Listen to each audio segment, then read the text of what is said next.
woman, somebody who's done Soha before Kai, how has the journey been for you? Like, what are the, I'm sure some of the things that we're talking about in terms of challenges are things you must have seen in some form or the other, maybe when speaking with an investor, for example. So we'd just love to know a little bit from you on how that journey's been.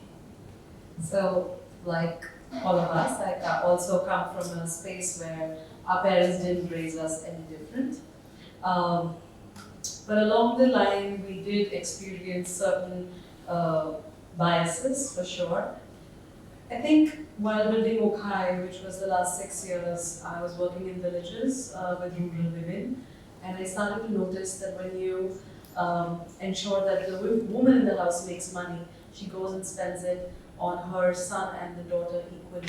So before Okai, they were only sending their sons to tuitions, and after they started making their own money through embroidery, they started sending the daughters to tuitions as well.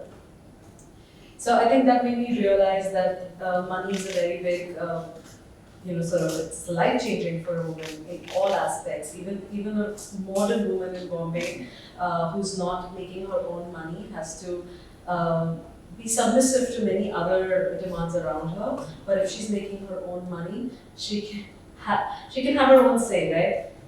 So I think 6 years ago we were working with about 350 women. Last year we were working with 27,000 women across the country. Scales that are unimaginable, and I think we garnered a lot of support from women customers who were coming and buying these garments. While building Okai, I also realized that women customers had over 100 garments from us.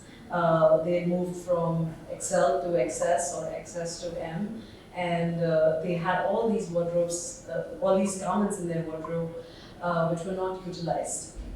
And I think that waste generated by the fashion industry is massive, and we're all tapping into the same fast fashion, and we're kind of feeding the same business all the time, right? And we need to do something about it.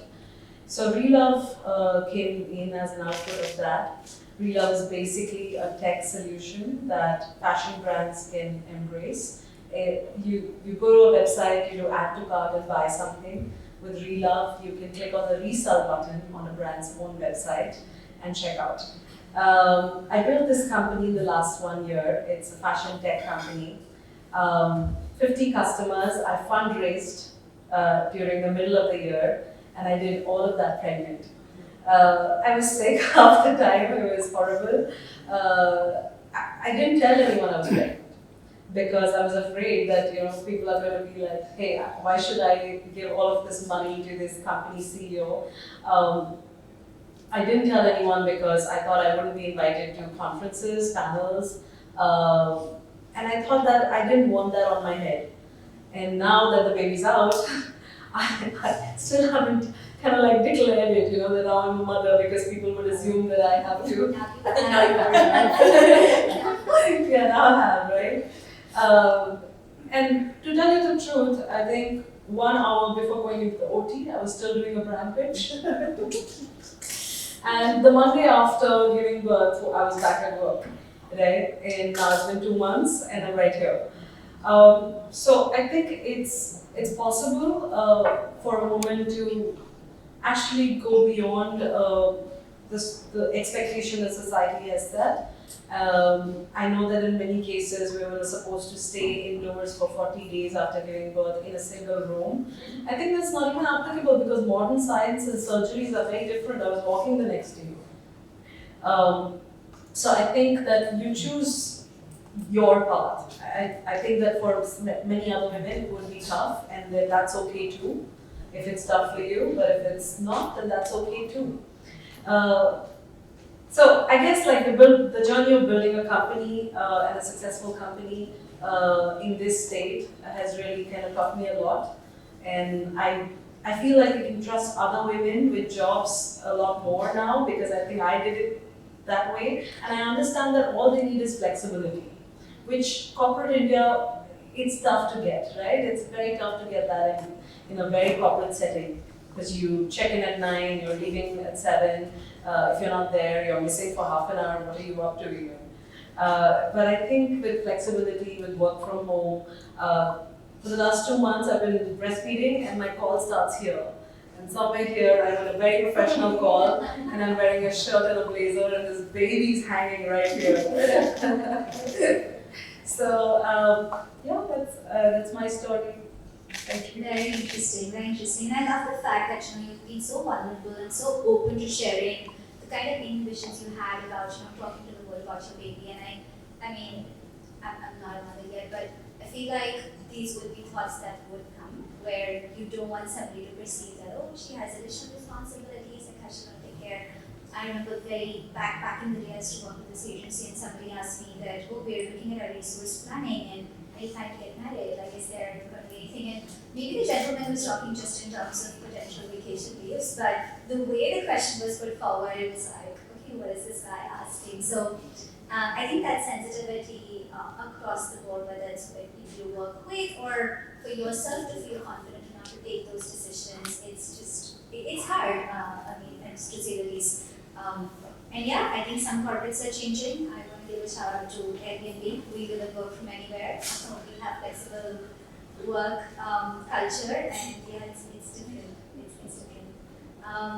Yeah, who else could talk a little bit more about Airbnb? But Kakoli, she's been a host with us for a very long time and has more than 20 listings. So I just have to know your story in terms of how you started hosting, and you do host a lot of women travelers and solo travel trends really picking up. So your journey and observations.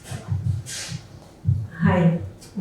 So to talk about my journey a little bit, I think I need to, how I got to Airbnb, I need to give you a little bit more background because I come from a generation where I didn't have too many opportunities. My parents actually thought that, this is the normal thing would be to just get married and settle down and have children. And they did get me married, of course. And it took me a little while to figure out that I wasn't cut out for that. It wasn't what I really wanted. I needed to do much more. So it was only at the age of 30 that I started living my life. I went to study design at NIFT Delhi. Then I did my fashion design studies from there. I did my master's in fashion and textiles from England.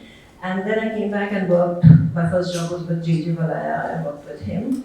And then I went into a farm in Rajasthan, not far from Patani, in an organic farm, and I lived there and I became a farmer.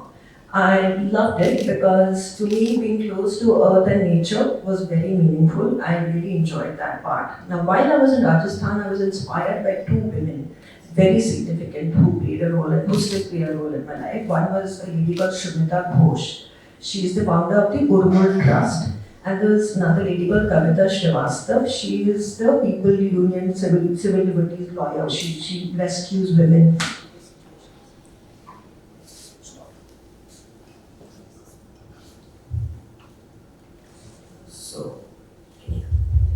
So it's because of these two ladies that I actually got into this whole thing about rehabilitating marginalized women in Rajasthan, and we got this group of women who came to stay with me on the farm, and the only thing I knew was clothing at that point and a bit of farming, of course. So we started living and working out of there. We created a brand, an ethical clothing brand for living on the farm.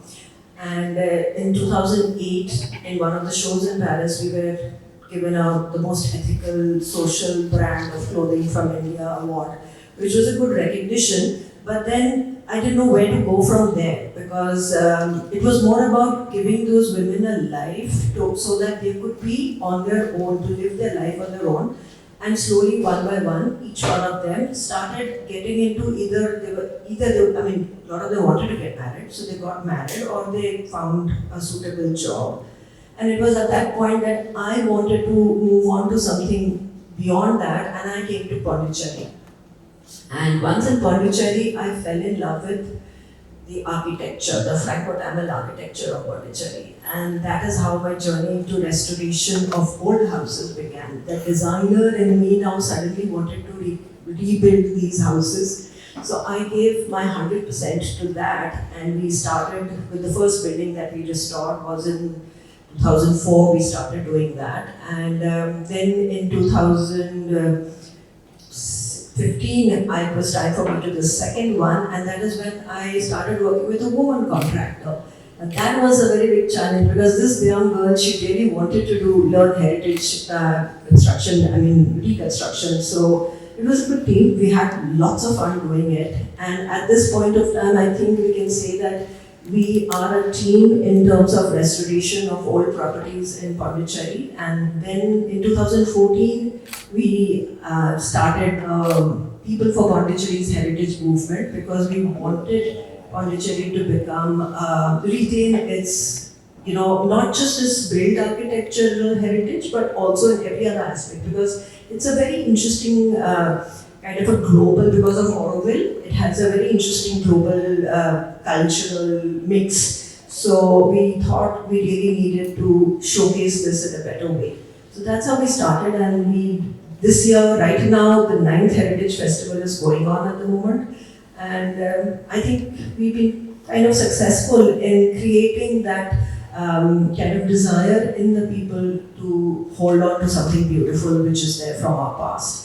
So that is what my journey has been. Now, where did Airbnb come in all this? Is once I restored the first property, obviously what would I do? It was my home, I lived there, and I needed to open it up to guests, and that's when I went to Airbnb because this was in 2013, and for me, it was a platform where I felt so safe because as a single woman, to be able to host people without being apprehensive or nervous about it, the fact that I could review them as well they could